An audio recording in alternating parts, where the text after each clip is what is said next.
All right. You ready? All right. I look good? Fix your chain. Fix your chain. Yeah. I look good? Yeah, you look good. All right.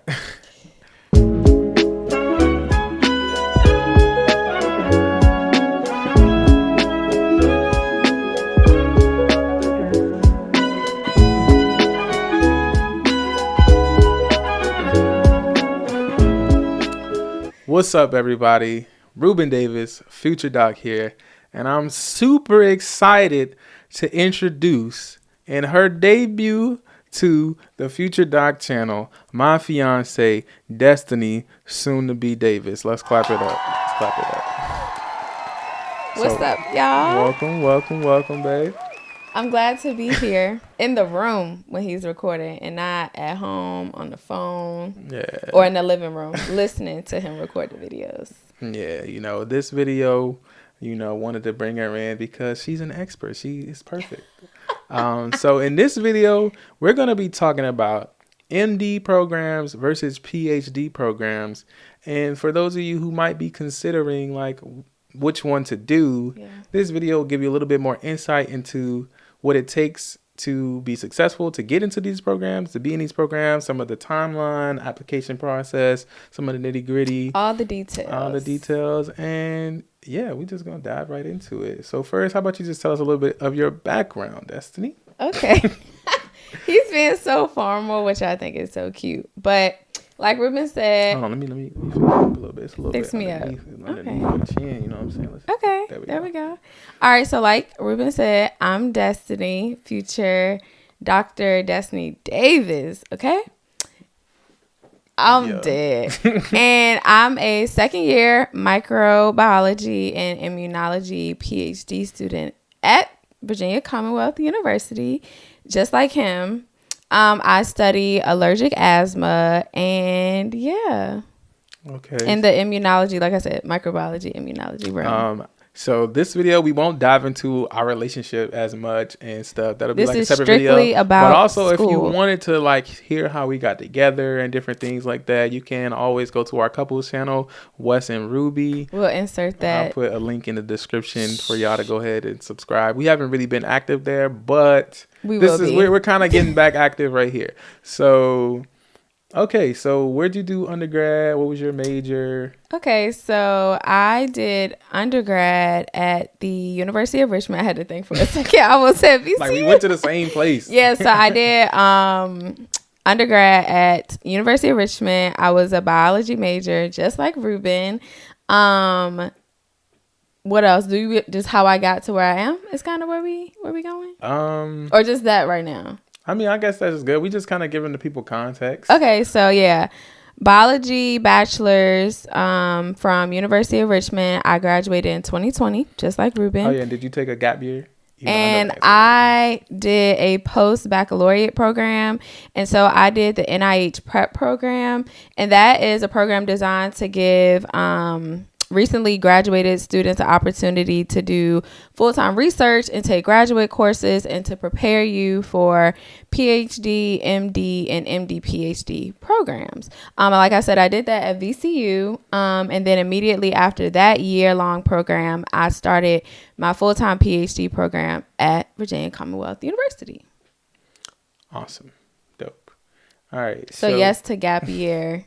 But I was still doing research and classes. Yeah, I think with both programs, it is beneficial to take a gap year necessarily. I think it'll be more beneficial for MDs versus PhDs. I think in my opinion, I think it's a lot easier to go straight into PhD versus straight to MD, especially if you have like research background. Yeah. So yeah. Oh, I did research. I thought. As soon as you said that, so I did research at U of R all 4 years. Shout out to Dr. Shannon Jones.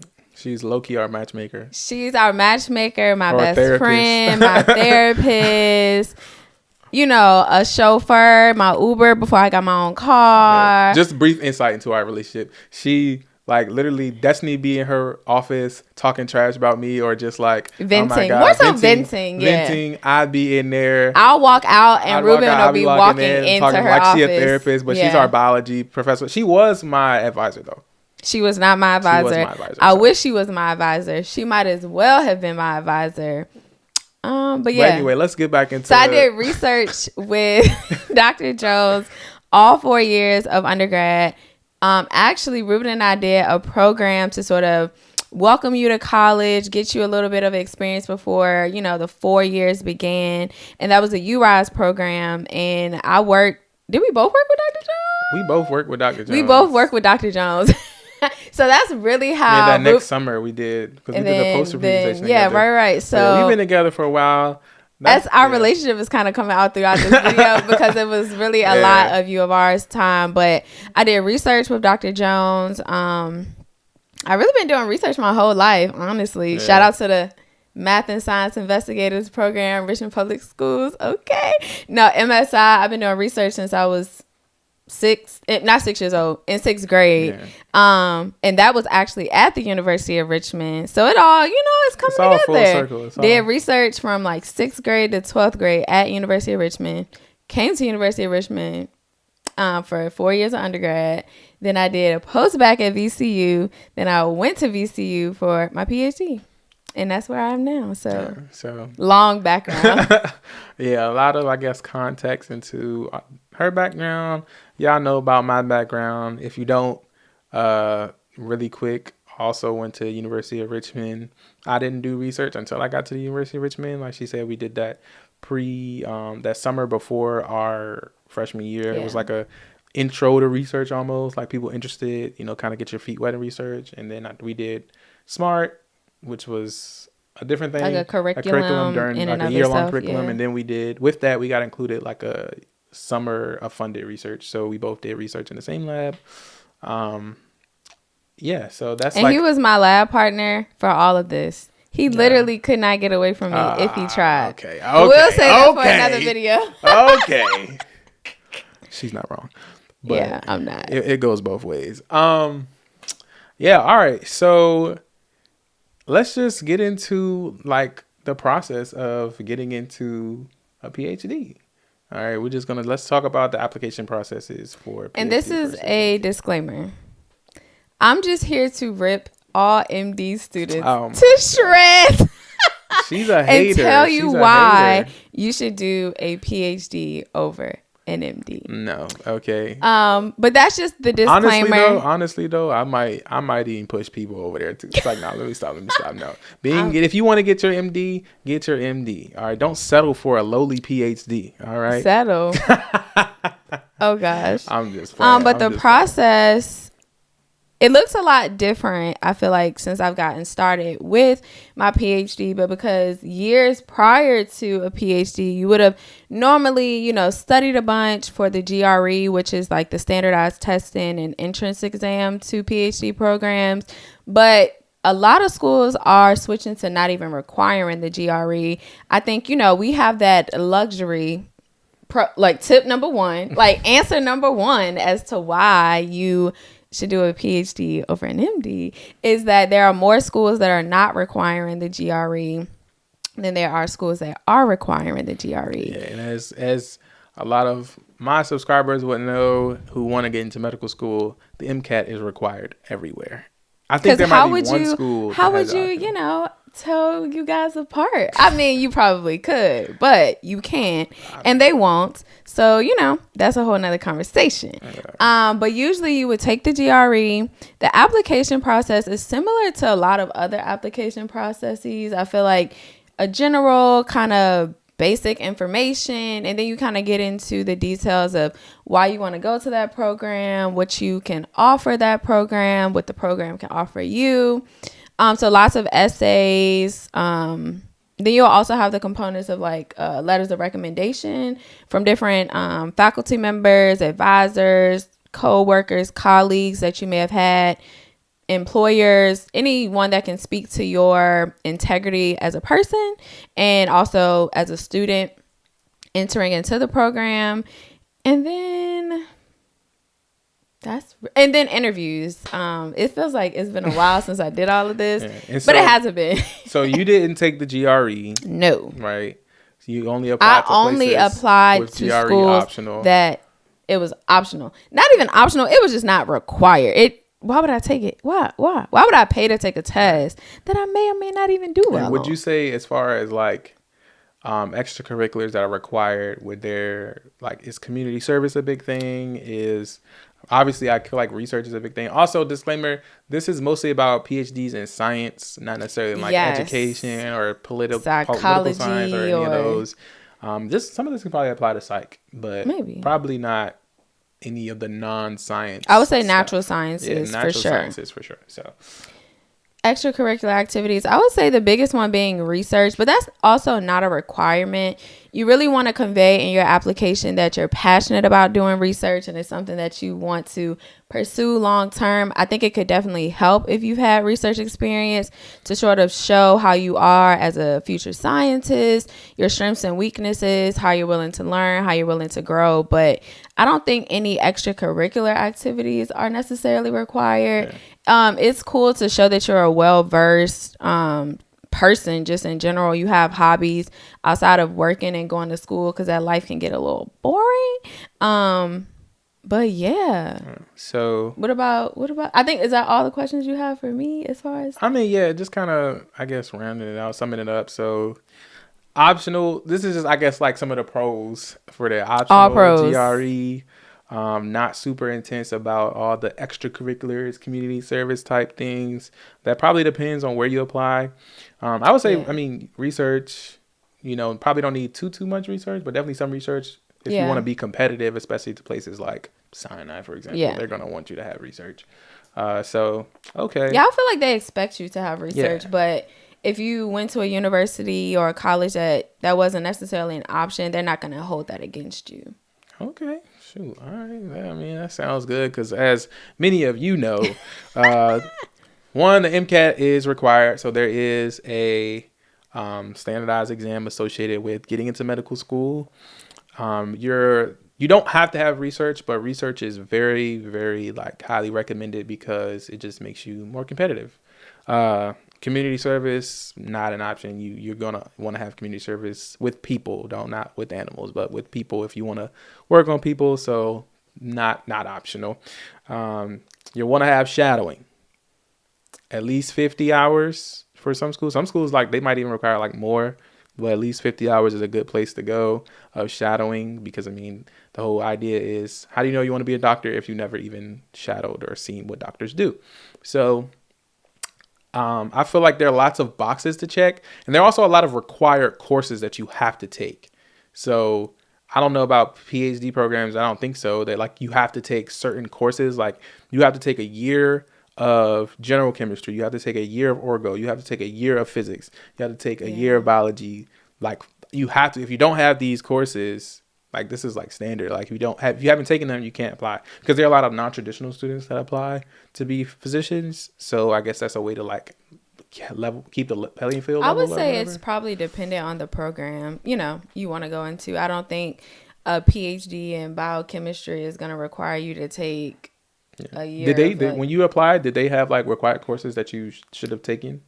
Yeah, they did. Especially like for the transcript, like just making sure that you are prepared Yeah. to begin the PhD program. And I entered into a umbrella program, and so that is designed in a way to welcome lots of different students in the natural science background that may not specifically know what they want to do just yet. And so you have the first year to kind of get your feet wet and to get a feel for different fields of research. But I would say, like math, different types of math, chemistry, general organic chemistry, Okay. biology, those sorts of things. But I can't remember if they were required or just made sense that you would have taken those, Okay.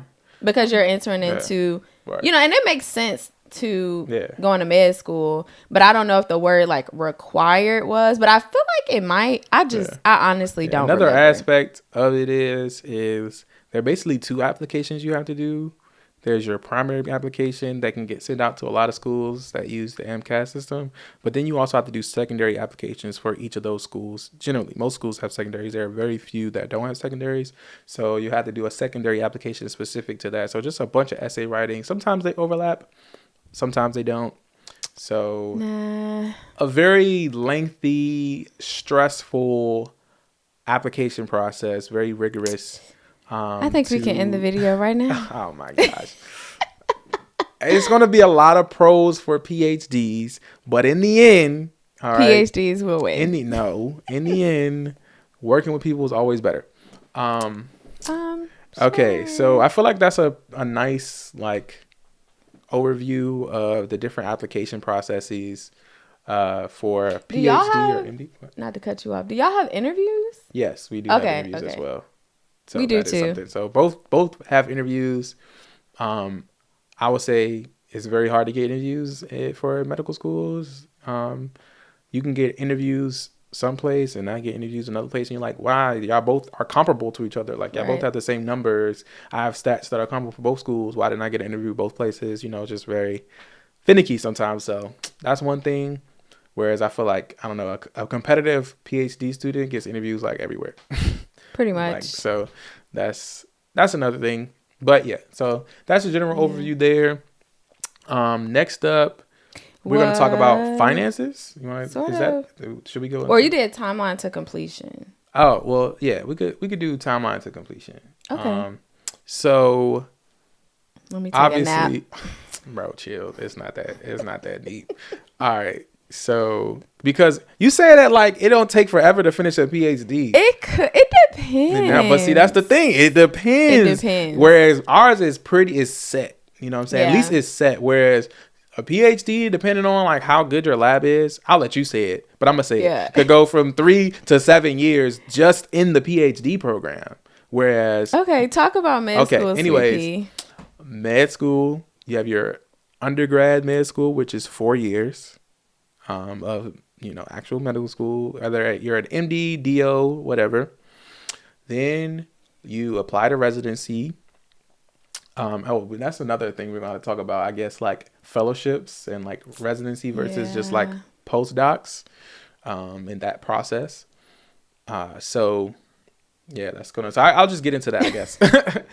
So 4 years, and then you apply to residency, and then so with residency, there's the match, where you basically, so you apply to a bunch of programs around the country for whatever specialty you want to do. So if you want to do not cardiology, if you want to do internal medicine, if you want to do orthopedic surgery or a surgical specialty, whatever, you would apply to specific programs around the country. I know one of the M4s and who mentor us, she applied to like 70 programs. It's ridiculous.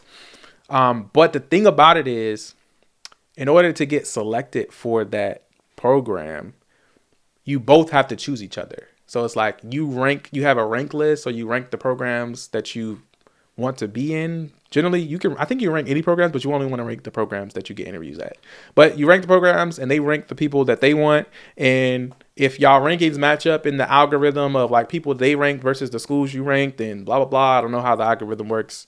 Then you go there. And it's like decision is final. So if you match someplace, you have to go there. That's it.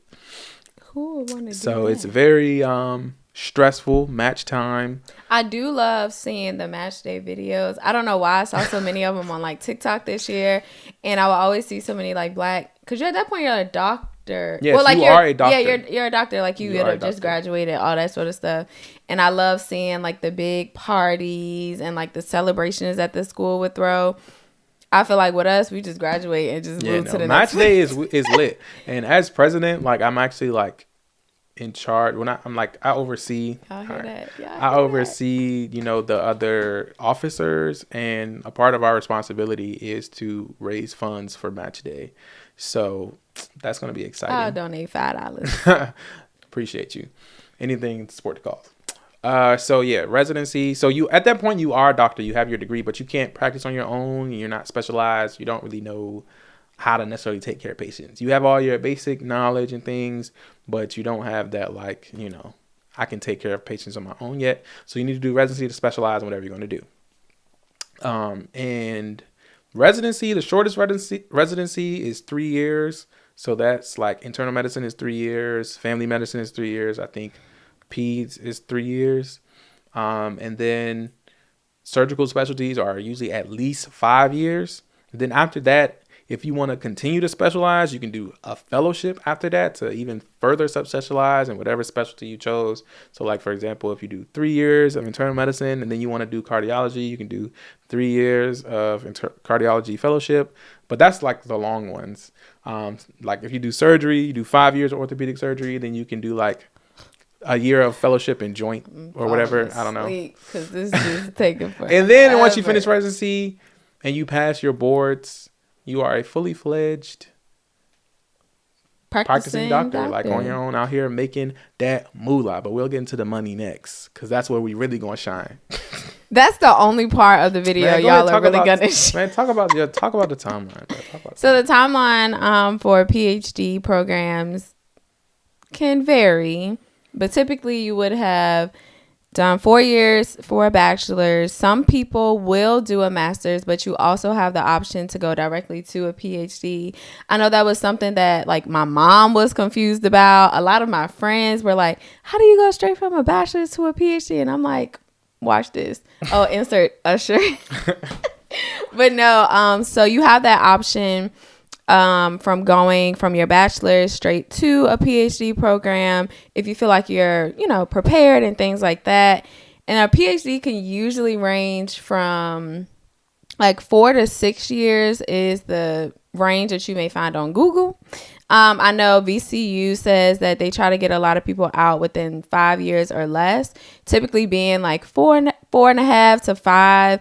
And then from there, pause. You can go and get a job. You are a doctor, but at that point in time, a lot of people are entering into like the industry jobs. They're going into maybe government sort of jobs, policy, jobs. But usually PhD students, candidates, and recently graduated students, they want to go into academia, so they want to teach. But in order to be able to teach and get that additional training similar to what a residency is, PhD graduates will have to go and do a postdoctoral fellowship. And that is another opportunity yet again to get a lot of individualized research going on. You are fully capable of, running your own you can kind of run your own lab at that point, depending on where you are. But at that point, you are sort of valued as an independent science in the scientific field, in the field that you chose to get your PhD in. And so that's another like 3 to 5 years of where you are getting any sort of teacher and professorship like trainings and accreditations and licenses and all those sorts of things to be able to teach and to be able to run your own research laboratory. But that's not necessary if you want to go into government and industry type of jobs. And so that's why I was saying you don't necessarily have to, because I feel like it's becoming like pretty standard for people to kind of know early on that I don't want to go into academia. I don't want to teach. So I'm going to get this PhD and I'm going to go work for, a startup company or a pharmaceutical company or any sort of scientific job, honestly. Industry is usually where the money is. But you still have to do the 4 to 6 years of graduate school to get there in the first place. So yeah, overall, it's like, it's about the same, with like undergrad. So 4 years of undergrad, like 12, and then 4 years of med school. So that's 8 years, and then say like a what? I'm gonna say on average 5 years of residency, or really I'm gonna say on average 4 to 5 years. I'm thinking 6 years post undergrad. So that's what, 13. So we're on the like 10-ish side, because you could have on a low end of about 8. So you do 4 years of undergrad, 4 years of PhD, go get a job. Or, you can do a postdoc, add on another 3 to 5. So we're looking at like short end, maybe like 10. If you just start at graduate school, it's like, it could be like 10 years before you actually are out there like practicing on your own. Now, when you're in residency, now I guess this kind of moves into let's just move into the financial tip real quick, because I feel like we covered pretty well Just the timeline it takes to, Become become a doctors doctor of your choosing. of these individual pathways. Okay, so money. So med school, unless you get a full ride, which isn't something they just be giving out everywhere, you will be taking out loans, and you will be having to pay for medical school yourself, and also taking out loans to live. So that is a con, The biggest especially in con. comparison to PhDs, and I'll let Destiny talk about that further when I'm finished. So you go into a lot of debt. Like, I think the average debt of students who graduate is like around 250. And I think that's just That's graduate debt. It's crazy. probably more so like 300 when you consider undergraduate debt as well. Don't look at So, me. I can't relate to so that. yeah, you have very high debt when you graduate.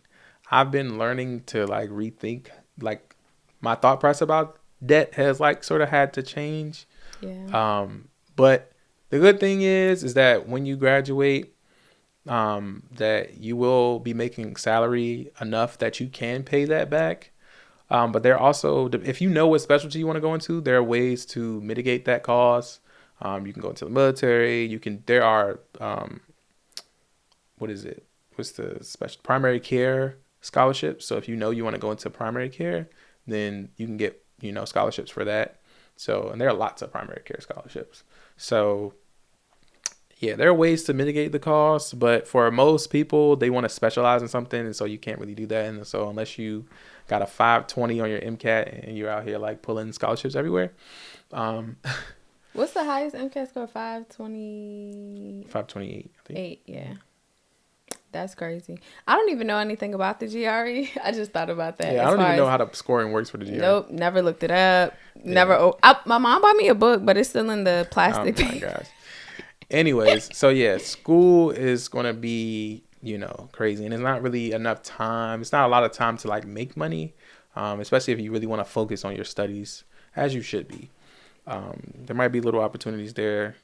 Stay tuned for a video, but when you graduate after your 4 years, you are working, and you will be making a salary. Excuse me. The moment you graduate, pay for a residence. When you first get out, like your internship year, I think it depends a little bit. It depends definitely on location. And I think it also depends a little bit on the specialty, but not as much. You're going to be making about 50K. All right. Which is not a lot, but it's more than nothing. And it's more Yeah. than debt and the loans that you take out. So you'll make about 50K, but it'll go up every year that you're in the program.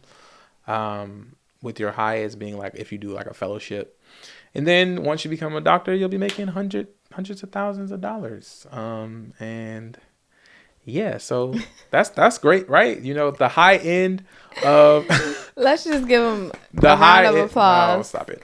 The high end of salaries is around 500,000 on average, like 550, I think, for plastic surgery.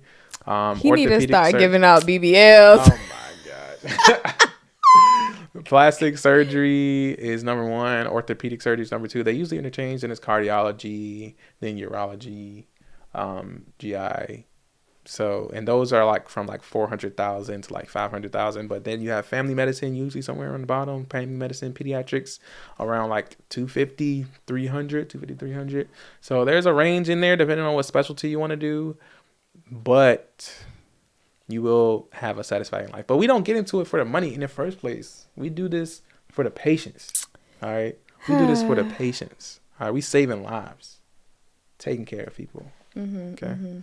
So I think that's what they tell each other to so help that's sleep at the night. financial aspect of That's medicine. cool. I would say I don't know if this is true for all PhD programs, but I'm speaking for the natural sciences. Okay, that's our microbiology, immunology, pharmacology, toxicology, all those types of, But with PhD programs, you get paid to go to school. Did y'all hear me? Paid. Cha-ching, cha-ching. They get paid scraps. I hope he drops some money. It's scraps, but they get paid. It is scraps. but you are not collecting any more debt being in a PhD program.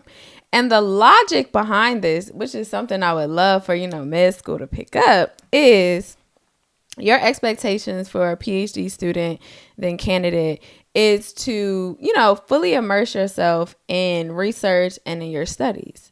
And that takes a lot of time.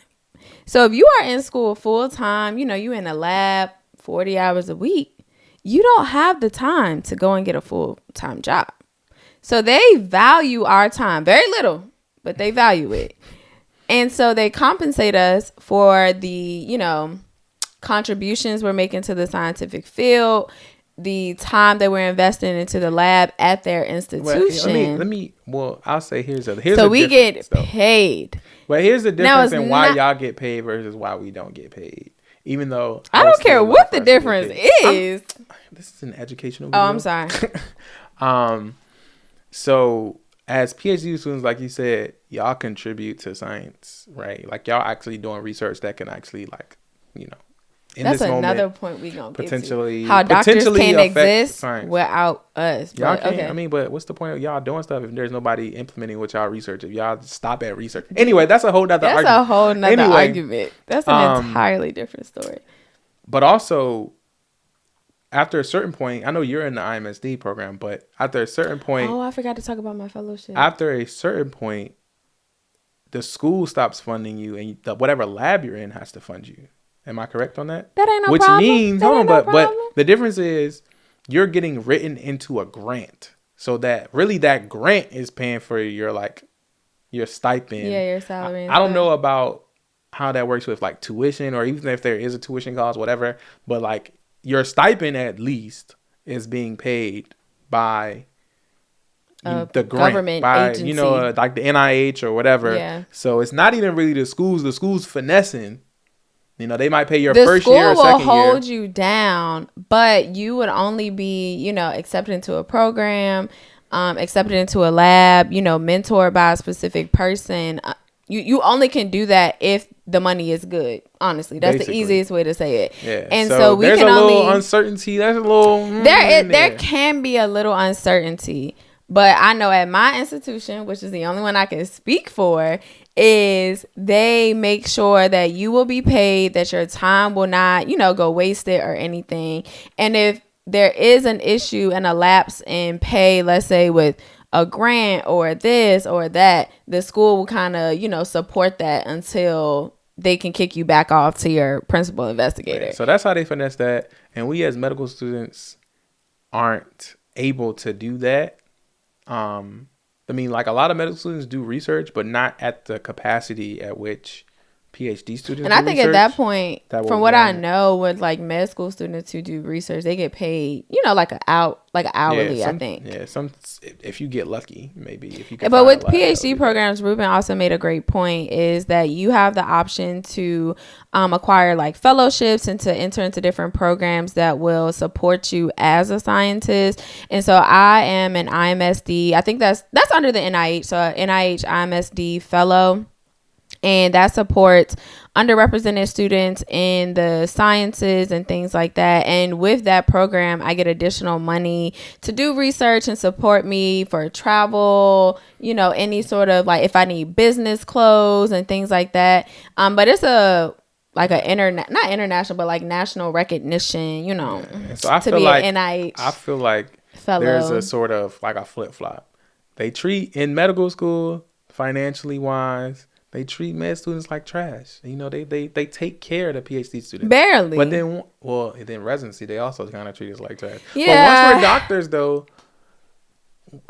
maybe do we ever? No, I don't think so. Well, once you're a doctor, you get that respect, you get that money, but it don't come from the government. I feel like PhDs, they can get money from everywhere.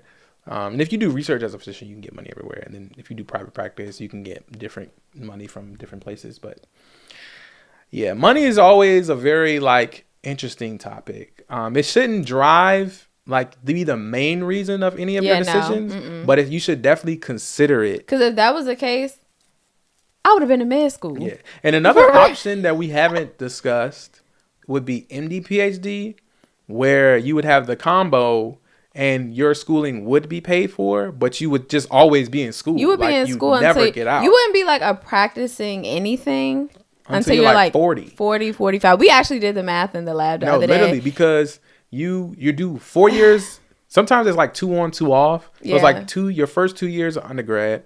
I mean, of like medical school undergrad, so med school, and then you do like your 4 years of PhD, and then you come back and do 2 years, your last 2 years of MD, and then you do residency and research and fellowship. You could have to defend your like PhD so you're doing like 2 of the like exams. It's a lot, and then you still have to do residency. And then what we also talked about with MD, PhD, even though we're not really discussing that in this video, is that once you get to your end goal of having MD, PhD behind your name, you typically won't even be able to practice both of your degrees at the same time. Because if you're practicing on like patients and things like that, you won't necessarily have the time to go and do research. And if you... Well, it depends. If you're an academic institution... It depends, but you're probably going to be super busy. You're probably only and you're seeing how many patients a week. You're probably seeing patients in a clinic probably 1 day a week or 2 days a week. You went through all of that school for 1 day a week. If you're getting an MD PhD, you want to do research. That's your main thing. Your MD part. I think MD is just PhD no students medicine. I feel like have this ego boost that they need to feel for the rest of their lives. I think. But anyway, we're off track. We're off track here. Because what are we talking about next? What are we talking about? Our next point is schedule and workload. Okay, schedule and workload. I'll let you start. Okay, so schedule and workload. It definitely changes as you become more independent in the lab and things like that. But I would say entering into a PhD program is pretty rigorous. I cannot speak today, Lord.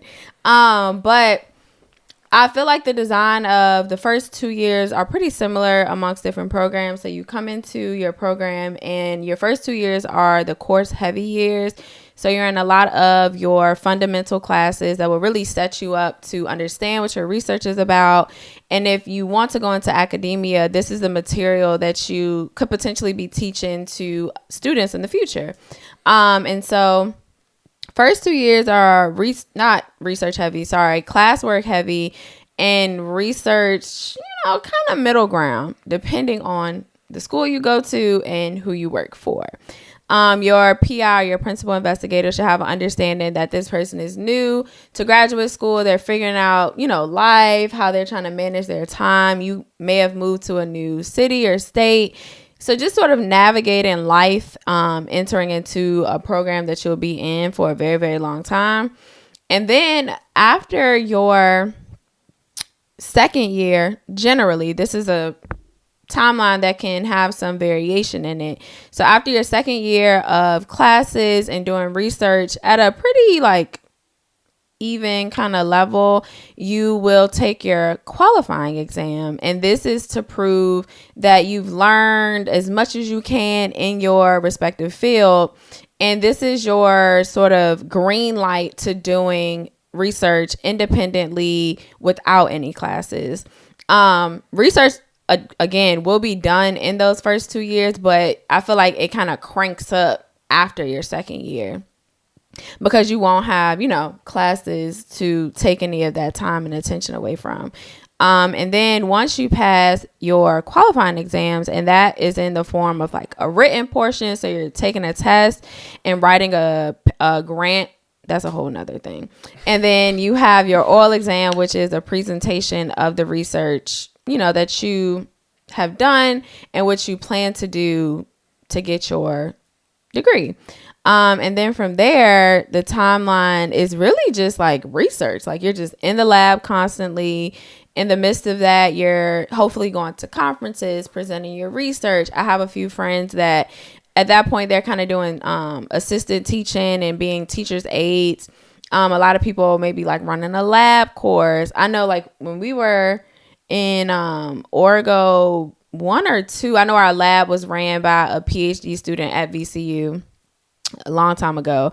But you're kind of really just in the lab. The focus of a PhD is really to contribute to the scientific field through research, new findings, through publications, finding missing pieces of just science, any gap in knowledge. We're trying to fill that, and that can truly only be done when you're in the lab working extremely hard. How many hours a week are you doing right now? So, because I feel like my experience is a little bit different. Because I did the prep post-bac program, which was at VCU, I knew what field I wanted to go into. I know I wanted to enter the microbiology and immunology department. So when I had that opportunity to take graduate courses with the post-bac program, I took the ones that micro and immuno graduate students would have to take. And that worked out in a way where I got to get out of all of my first year classes as a post-bac. So when I started my first year of my PhD, I was taking second year classes. So my first year was my only really course heavy sort of year, I would say. I was doing research maybe like 20 or so hours a week. And that was because your first year of graduate school will be 3 rotations usually. So you'll rotate. And this, like I said, is pretty typical at a lot of universities, but I'm speaking just for VCU. So we have 3 rotations where we work with someone different for 10 weeks just to kind of get a feel. And that's the design of an umbrella program. So with those 3 rotations, you can go anywhere you want, study with anyone who will accept you. And that's usually how the first year goes. But while doing my rotations, I was completing my coursework for the microbiology and immunology department. So my second year, which is the year I'm doing now, I'm just straight research, like just in journal club. Shout out to Rebecca Martin, Dr. Martin. So journal club, which is a 1-hour class once a week. So I always forget I even have it. But I'm in lab, I would say about 40 hours a week, honestly. And I like to put myself on a schedule. Now, am I there doing nothing? Reading a little paper, doing meetings, things like that, setting up experiments. Let me tell y'all, dog. She literally be chilling most of the time, especially because she does immunology. So a lot of immunoassays have long incubation periods. He loves talking about my incubation period. Where she just be like, "Oh yeah, I gotta wait 5 hours for this because it's setting or whatever." I don't even know some of the stuff she be doing, or even just lies is what I do know. 2-hour incubation here, 2-hour there. Oh yeah, I'm gonna just let that sit overnight. I'm not even gonna do this. You know what I'm saying? Yeah. Where she like, I'm in here watching P-Valley. What? No, Dr. Ryan ain't know I was Dr. Ryan, she be in the lab watching P-Valley and not looking at them mice. Dr. Ryan, we be scrolling on Twitter during my meetings, so it's all good. Oh my gosh. But yeah, I'm in there about 40 hours a week doing stuff, gloves on, maybe about a good 20, 25. At my bench doing, my wet lab research, 25 maybe. But that's, a luxury that we have, knowing the different assays we have to do to get things done. I do take care of mice. Like Ruben said, I do some mice research. So making sure they're healthy, happy, not hurting each other, hurting me. But yeah, my time, I can really design how I want my week to look, which I feel like med school students don't really have, that luxury. So I think we're about like PhD 10, MD 1 because of the pay. Stop it. Anyways. So flexible schedule. Over here, it's interesting. Okay. It can be flexible, but at the same time it's not. So it kind of depends on how your school works. For example, I know a friend who goes to school in Ohio. You know what I'm talking about. And shout out to my girl. And all of their class are flipped classroom. So they watch like videos and lectures, whatever, before they get to class. And then classes are mandatory. So for us, a majority of our classes are not mandatory. And you can see on our schedule, like it'll have like a G, which means graded, or sometimes it'll say in parentheses, attendance required. Those aren't true all the time. But for the most part, most of our classes are not mandatory and they're recorded. So I can watch the lectures whenever I want. The caveat to that is you can get behind really fast because we have at least 4 lectures every day. Ugh, So you want to make sure you stay on top of it because you miss one day, that's 4 lectures. You miss another day, now you're at 8. So it starts to build up very fast. So it kind of, so like I said, it kind of depends, but the flexibility is a lot less in comparison to a PhD program. Like I can't just like make my schedule. I can on the days where I don't have things required, because we also have like longitudinal courses. So our doctoring class where we learn how to, do physical exams, do other practical like medicine things, diagnostic reasoning, those kind of things are required. And we have those like every other week. Like tomorrow, actually, I have my PCM like patient encounter with the standardized patient. So I have to go in tomorrow. Well, I mean, that's not till 1:00, but so I could like not go in the morning, or at least not go to class in the morning and then just show up for PCM. But, it really just depends on how you want to do it. If you want to go to class or if you want to watch lectures later. So that's really where the flexibility comes in. You can just look in advance like what your schedule is, and then you can make your schedule around that, around your required courses. Or if you're a class goer, then okay, I'm just in class every day, from 8 to 12 I'm in class every day. And then if we have something in the afternoon, we do, or don't, so that really depends. But then on top of that, they're studying, because you are learning so much, where it's just a constant revolving door of information and things you need to know. So you definitely want to study a lot. I would say, on the days that you do study, at least 2 to 3 hours, at least. That's what I try to keep my minimum at. I feel like I studied that much. And sometimes the longer end could be, even longer all than day. that, like 6-8 hours, maybe more. I haven't gotten to like a 10-hour range yet. I don't think I've like been that OD. Yeah. There were some times where I was in the library for a really long time. I don't know if that was like, I don't know how long that's been. The time probably just started to feel like for the most part, it was slipping from under you. I go to class sometimes. I don't go to class other times. It really just depends on where I am in my own studying and just how I feel personally. Like if I just can't listen to somebody talk, I'm not gonna go to class. Yeah. I'll just like go back through the lectures, and I'll use third-party resources to sort of supplement the things. And I might go through the lecture one time, like on 2 times speed, just to see if they brought up anything else that I should know. But for the most part, I don't go to class. So that was kind of a long-winded thing to say. Like it can be flexible, but it really depends on the structure of your program. But if you're a program that has like optional recorded classes, then there's a lot more flexibility there. And I will also just sort of add on that I make it seem like PhD is super chill, but I think my sort of timeline to getting where I am, just everything kind of clicked one after the other. And I've always been super, passionate and interested and invested in the type of research that I do. But when I was in classes, them were hard. They were definitely challenging. I know I have a friend, shout out to Ivana. Her program, she's also in a PhD program, but they have these like 5-week blocks kind of sort of. So every program could be different. And they learn a lot of stuff like every day for 5 weeks before they change, classes and professors and things like that. VCU doesn't necessarily. We have this pretty standard. I just have like classes. If you're taking microbiology, you're doing microbiology. Yeah, you're just doing that for the semester. That sounds like, what, Ivana? That sounds like BMS, like that I did. Yeah. For my master's, where literally you learn every biology subject that exists. It seems like almost like like you take summer classes, how they're like 6 weeks, they're like super expedited, but like that over and over and over for 2 years. And another difference between like MD classes versus PhD classes, when you're doing like some of the more hardcore sciences, I would say, because we learn so much information in med school, it's not as detailed. It's still detailed. It's much more detailed than like undergrad. But like my master's, I was doing, the classes I took there were PhDs in that class. Like that was their introductory class. So BMS was introductory for a PhD class.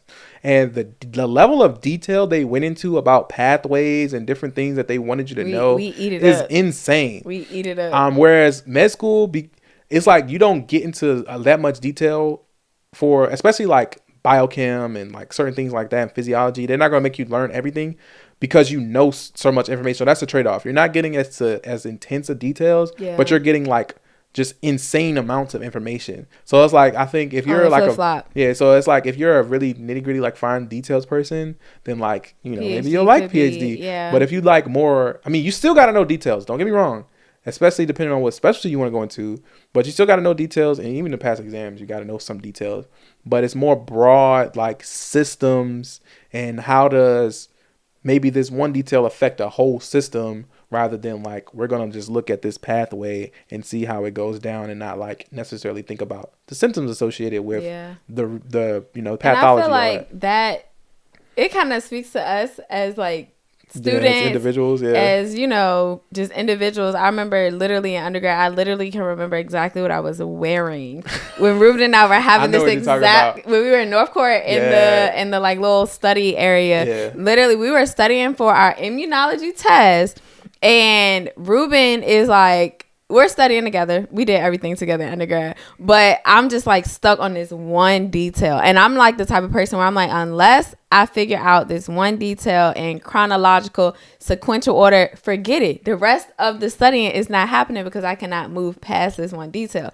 And Ruben's just over there chilling like, I'm going to just chill here till you get that one antibody, you know. I'm like, and he's just like, I'm such deep. A big picture person. He's like, it's not that deep. And I'm like, Ruben, you don't understand that my brain is crumbling right now, and it will, you know, come back together again. You can't get in the weeds in medical school. If you get in the weeds, he was really on his like destiny. Come on, just know B cells make antibodies. He's like, all the 5 isomers, I don't give a fuck what they are.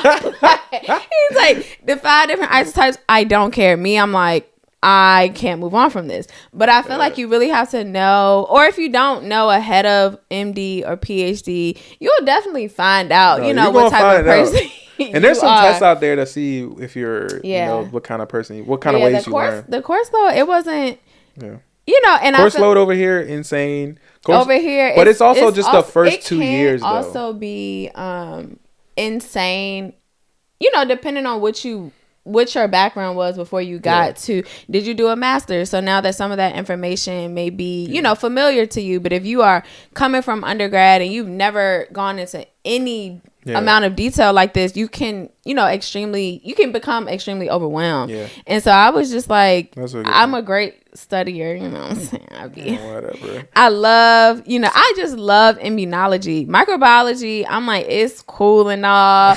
E. coli is okay, you know, but micro and immuno, you know, it's they tie together, but I focus a lot more on the immunology. So I will say side. That was a good point about your background. Background can really affect like how you perform in different subjects and just overall. Like if you don't have any research experience, like you don't have experience doing lab math, then you're going to struggle a little bit out the gate, you know, during your rotations, because you don't know your C1V1. Right. Whereas, and I will say, I don't think I ever saw for anything other than X anymore in my life. So, you know, all the calc 1, 2, 3, multivariate calc, I saw for X, y'all. And I'm still here and I still be struggling. I put X on the wrong side every other chance I get. So. But it can happen. She still has that experience, so it makes it a little bit easier to transition. Whereas, you know, for me, like in medical school, like we're in immunology right now. We're in I&I, infection and immunity, so microbiology, immunology, and like she said, like we both have experience in immunology prior to like our terminal degrees. Right. So like I'm like loving this block because I finally feel it's a breeze. It's not. I wouldn't say a breeze because. But it feels familiar. Like it's very familiar. It's not as in depth because I haven't gone as in depth with micro. It's like all the bacteria and stuff, but it's so familiar. Like I'm like I've seen these words before, so I don't have to just even learn like the words. Like I understand. It's easier for me to understand because that's just like the subject that I'm most familiar with. Okay. All right. So what's the next thing? We've been kind of. So the next thing. This is basically turned into like a podcast. It's like probably been over an hour right now. Really? I wouldn't be surprised. So we're like 55 minutes. The last thing, I'm assuming you can cut some of this stuff out, is pros and cons. But then we also had the reasons for choosing our path. Yeah. That's the last thing. I just wanted to. We can talk about that last. Okay. So I think now with all of the things we did, let's just recap what you feel like are some pros and cons of going into a PhD program. Oh, dang, I can't rip No, med you school cannot. apart. All right, we'll start with the cons so that we can end on a, positive note with the Okay. pros. Cons, there are none. Oh my God. Cons, I would definitely say, just the timeline is a lot of time that you will have to give up, sacrifice and invest in yourself truly, and just remaining very patient with knowing you have, 8 years between you and a degree, 10 years between you and a really great job. And just staying, super driven throughout that time, because you will not always get, positive results. Your experiments will not always succeed.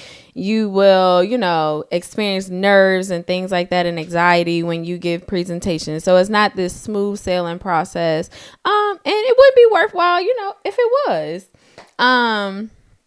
Another kind, like Ruben said earlier, we are paid scraps. I am saying, we get paid, but there's a plus sign. There are deposits in my bank account, not necessarily, always withdrawals. So that's a pro and a con. We get paid, but not a lot. I don't know if there's really any other cons. I'm not even trying to be funny. I love my program. Writing papers, grant writing, Okay, yeah, that some of that, but it depends on the person too. Me, it's a con because I just want to be at the bench. I don't really want to write. I'll do it because I have to, and because I like seeing my name in the authors list. You know what I'm saying? And I feel like you haven't gotten to this point yet, but like for some people, depending on what lab you're in, depending on your PI, like you have to be in the lab on the weekends. Like you have to, like, we have be doing different things. we set boundaries over here. I will come in Monday through Friday, weekends when necessary. But if a experiment is gonna run into the weekend, it's not getting set up. It's just not. Unless that was I went the weekends a lot for my masters just because I was chilling, like no, especially if I like to be here with Ruben. I like to be here with my dog. I like to be making money in other ways. So no, absolutely not. Yeah. All right, Absolutely not. Get into the pros. Pros, we are paid. That'll be number 2. Number 1, you'll have doctor behind or in front of your name and PhD behind your name. Like, I feel like, that's close the book, case closed. Second being, we are paid. So that alleviates some of the stresses of, adulting, trying to navigate life, being super stressed, super busy. Money, can help that, can alleviate that. Whether it's, a little drink, you got a little shopping addiction or something. I don't know, food, whatever. Doctor, you get paid. I feel like the contributions to the scientific, community are really like, they really make you feel good. You know what I'm saying? You really feel accomplished. And I feel like with every paper you publish, with every experiment that exceeds, you just feel very happy. You're just super, just ecstatic. And also with your pros, you can think about like the future as well, not just where you are now. Oh, okay, cool. But yeah, I would feel like knowing I have contributed to the scientific community in some sort of capacity always makes my heart, sing.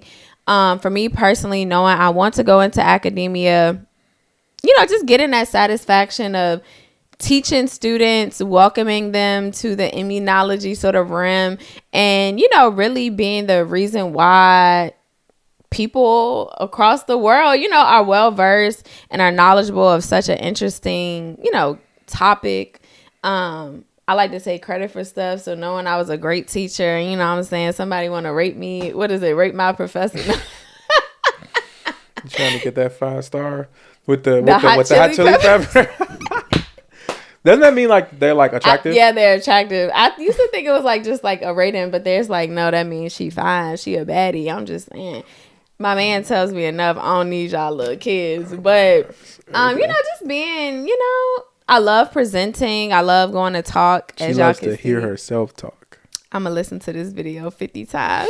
No, I love talking. Love just communicating and sharing my science. I feel like those are really my pros. Easy, like, application process. or not as difficult and strenuous. I wouldn't say easy, flexible but schedule. Flexible schedule. You know what I'm saying? Y'all don't have to. Well, look at him helping me. I mean, with because you forgetting something. No, I'm just trying to think. I feel like I said a lot of things in the video. Yeah, I feel like you can pick through the video. Yeah. I'll do something quick. What about I guess. your pros and cons? Cons: debt, length. All right, length of school and intensity of the schooling. Yeah. And even just like residency as well. Because as Tahar said, it only gets worse. Especially if you do like surgical special like residencies, like those are just like notoriously just like stressful and time consuming. 24 hours on call, you know, and even just like even when you become a practicing physician, like depending on your specialty and like what type of practice, if you go into a hospital group, you're going to be doing, you could potentially do a lot of on call, like where you're getting woken up 3 a.m. and you still got to go to work the next day, or really within a few hours. Like you go in. I can't wait to be in office hours with my students. I hope I have a Destiny and Ruben coming to my office. Oh my God. You probably will. You'll already have multiple of them. Yeah. So that's a con. Yeah, I feel like those are some of the big ones. I would say the barriers getting into medical school is our big cons. That is a big challenge in and of itself. Just once you break that threshold though of getting into medical school, like it becomes, I feel like the process is slightly easier when it comes to like getting in a residency. Like you're more likely to get in a program somewhere. And I feel like both of our programs, it's like once you're in, you're usually set, unless something happens, which is definitely understandable. Yeah, life can happen. Yeah. But like once you're in, you're good. It's you're like usually it's just good. Breaking the threshold. Yeah. All right. Pros, you get to, help patients, help people, your contribution to the world. Finances, of course, you'll be making good amounts of money, and if you're smart about your finances. Oh, I forgot that piece. Yeah. If you're smart I don't do it for the money. Yes, you do. If you're smart about your money, you can be a very high earner, and not really work yourself that much. Depending on if you go into private practice, what other investments you have, and once you have that type of capital, you can make a lot better investments. Yeah. So that's a big positive. Just to network the community of doctors. I would say impact, all that type stuff. What else? What other cons? I mean, pros. My bad. I'm on pros. Dang, he thought the cons list was chill. Pros. Med school is fun. You know what I'm saying? Like, I get to play being a doctor. So that's just like super fun. I think my doctor needs to go back. It's stressful, but it's fun. You meet a lot of really dope people on the way. And I get free surgeries. No, just kidding. Oh my gosh, I'm not gonna be a plastic surgeon. Yeah, but you can sift through the video for yourself and kind of see some of the things we were saying. Yeah. If you have questions about those, you can leave them in the comments, and we'll answer those specific questions about program types. Lastly, I just kind of wanted to end it on more of a personal note of why we chose the paths that we chose. And if you stuck around for this, shout out to you. Yeah, shout out to you. So why did you choose to pursue a PhD in microbiology and immunology? Why? Okay, so like I said, Bella, and I would say research has always been, near and dear to my heart. As I mentioned, as a middle schooler, I was going to a college campus every day for my summers from 6th to 12th grade, really getting invested, really knowing the contributions and the importance of, a scientific career and the different things you could do with it, the many different, people you can touch in many, direct and indirect ways. So that was always something I knew I would enjoy. And also I like working sometimes like by myself, being, just independent, being very independent. And that was one of the things that I knew I could achieve with being a PhD sort of student, candidate, graduate, all those, different things. But I would say my sort of interest to immunology really started at the University of Richmond. I, of course, knew what the immune system was and how it protects me when I'm sick and different things like that, or helps me from getting sick. But I really didn't really know much about it before our research experience with Dr. Jones. But I think because that was one of my first, like, real super focused, independent, times as a scientist, I really took a liking to it. I really started to get super invested. I found myself reading papers outside of class and research hours and just really talking about different things and wanting to try different assays because I was just super, excited to learn about the field that I was studying during undergrad. And at that point, once I finished undergrad, that was really all I had ever done. So I think that really pushed me towards a microbiology and immunology PhD. Like I said, I could have gone into different fields, but I'm like, I already know so much about this one. I'm going to just stay, why fix was not broken. I really enjoy it. But knowing. There's a personal aspect to like what you do. What? Allergy. Oh, allergy and asthma. Got both of them, had both of them, might have them tomorrow again. But yeah, I think I definitely had that that interest. I feel like when I went to New York with Ruben like a few times when we went and visited Sinai, and I was, see different posters around on the TV screens and different stuff like that. And I really acknowledged just, number one, my passion and love for children. And number two, my passion for research and immunology. And I kind of realized I really want to get into pediatric allergy research. And so my PhD is really like a stepping stone to that because the development of allergy is just like you're telling me I can be born allergic to something I've never seen a day in my life? Huh? How I just come on my mama and I'm allergic to peanuts? She's one of the nerds. Like, when you have a professor that's so passionate about what they're teaching, this is how they start off. This is how we start off. This is what those But nerds I feel like I feel like that pediatric allergy, like you said, just that personal touch of a kid being allergic to different stuff, having asthma. I'm just like, how can I fix and heal myself? Can I cure what's going on inside of me? I have not yet, but just that hope that I'm contributing in some fashion. That's a bag right then there. I'm gonna get a Nobel Peace Prize. It's a bag. Hopefully they have me on like a nickel or something, and somebody. They probably do that if you cure cancer. Yeah, if I cure cancer. Maybe not asthma. But the asthma's big though. So many people with asthma. Yeah, don't make me give a presentation on here. But so that pushed me into immunology research, and then also wanted to be a professor. I've known since I was a child I wanted to be a teacher in some sort of fashion. I was a kid after school who wanted to play teacher and student, but I'm the teacher. Don't even try. Do not try to take my role because I'm gonna be the teacher. Okay. I had my little easel that my mama is, right? That my mom had. But I always knew I wanted to be a teacher. I entertained being a kindergarten teacher for a little bit. Outside of the money though, kids are just gross. But then demons. I feel like I love children. I really do. I love kids. Again, that pediatric, sort of side.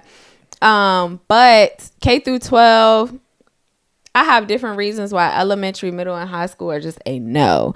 But my decision to teach college was, typically students are enrolled in your class because they're genuinely interested. Yes, it's a requirement for biology students to take biology courses, duh. But I feel like just that level of like interest, being able to train different students. I'm not going to be able to train a 7-year-old on how to do maturity. Yeah, the level of maturity, investment. They take it a little more serious because somebody's paying for their education generally. So really just that personal connection that I can have with someone who's, number one, a lot older, but also just a lot more independent and just driven, and less snotty noses maybe. But yeah, that's why I wanted to be a teacher. And I just love teaching people stuff. I'm always looking up something, I always want to talk my head off about science. Trust me, I know. Not even about science. Shut up. You don't even talk to me about science. I did in the car today. Please. Excitation versus emissions. Oh my gosh. Anyway. But yeah, what about you? What made you want to be a doctor, go to med school, and choose this crazy path for yourself? Well, definitely a lot of layers. So we can start with the fact that I've never had a black doctor treat me for anything. I haven't gone to like the doctor that much, but none of my primary care doctors, no time when I go see a nurse, student health center, or any other place, never had a black doctor. Has a couple Latino doctors, Yeah. Latinx doctors, but and those were all women, by the way. But no black doctors. There are no doctors in my family, so that's like one thing that kind of added on. But the real moment was like sort of just recognizing a lot of the disparities that take place within medicine, and just considering how integral health and wellness is to people's lives. Like, you have an illness is going to affect you for the rest of your life. You get diabetes, like that's going to affect how you live your daily life. You can't eat certain things. You got to make sure you taking your insulin and all that type stuff. So, and just like with childbirth, that was the one in Dr. Jones' class when she in Smart, I think, when she told us about the stat or whatever class it was about, how black women die from during childbirth complications like 4 times more than white women. It was like what? Why? This is America. Yeah. That's probably the reason. No, I mean, no, but it is the reason. It literally is the reason. No cap. But considering like the non-racial factors, like this is America. Like we have the technology and resources to have the best birth rate in the world. We spend the most money on healthcare, hands down. Not even close. Nobody's even close to us in terms of how much money we spend on healthcare. But we have the worst health outcomes in the world. Yeah. So it's just like crazy. And a lot of those health outcomes are worse for impoverished minority communities, in particular black people. And so just thinking about that fact is just like kind of crazy to me. And a lot of that has to do with representation. And, just wanting to be that representative in medicine who is consciously thinking about black people, just like straight like that. Just like thinking about how black people are affected by different things. Black people are dying more from COVID, black people, just are affected by more diseases because of XYZ. And just how they're treated in the hospitals, different things on that level. And to be able to make change on the inside, but also have that level of impact, like personally with someone one-on-one, just treating them, talking to them, and then on a larger scale, influencing policy and research, even potentially very minimal. But I want to do like I have that dream of like wanting to cure something or finding like a procedure like to make something better, make it easier, less harmful. But at the same time, it's like asthmatics that come into your office. But other than that, I'm like, I don't really want to do intense research. But maybe I'll just, if I find like something that like I'm super passionate about, then obviously I would. But we welcome you to microbiology. But yeah, that's pretty much my reasoning. Just really wanting to have that impact and like treat patients and be a representative for those voices who get lost in the cracks of healthcare, and really hopefully make change on a larger scale. Because I did that internship, or it wasn't even an internship. Like I worked at the health department. Yeah. And just sort of like I worked there right before COVID hit, and then COVID hit, and like just seeing like the crap show that went down with COVID, and just like how it affected so many people and blah, blah, blah, blah. Healthcare. Treating people and treating Well, I'll keep doing research so that you can use my research to save some A lot of lives. research has been done by physicians. I said what I said. Let's not forget. Okay. Y'all, you doing research about different pathways, whoop-de-woo, you know what I'm saying? Maybe some of those pathways I care about. Everything I've done.